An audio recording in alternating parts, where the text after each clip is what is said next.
बहन का फोन आया है कि इतने साल बाद परदेश से आया है और मेरे बच्चे के हाथ पर 100 रुपल्ली रख कर गया है। मेरे हाथ में किसकी कहानी है नहीं पता, लेकिन जिसकी भी कहानी है ना, दिल रोने लगा ये सुनकर। परदेसी की कहानी है। 10 साल हो गए थे परदेश में काम करते हुए। पहला साल कर्ज उतारने में और दूसरा तीसरा साल बहन की शादियों की भेंट चढ़ गया। चौथे साल कुछ करके आने का सोचा तो पापा की तबीयत खराब हो गई, नहीं आ पाया।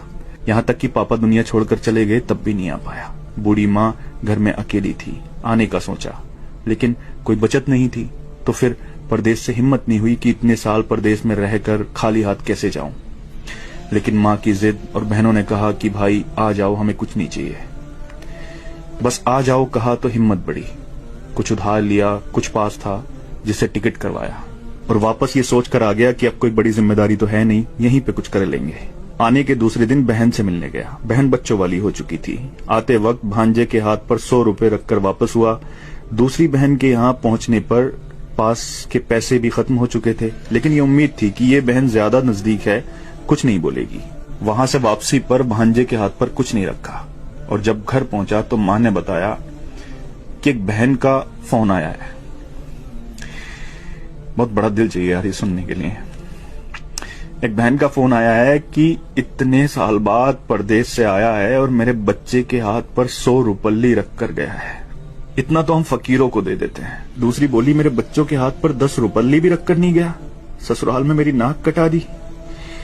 ये सब सुनकर मैं सुन्न रह गया और अब अपनी 10 साल की कमाइयों का हिसाब लगा रहा था।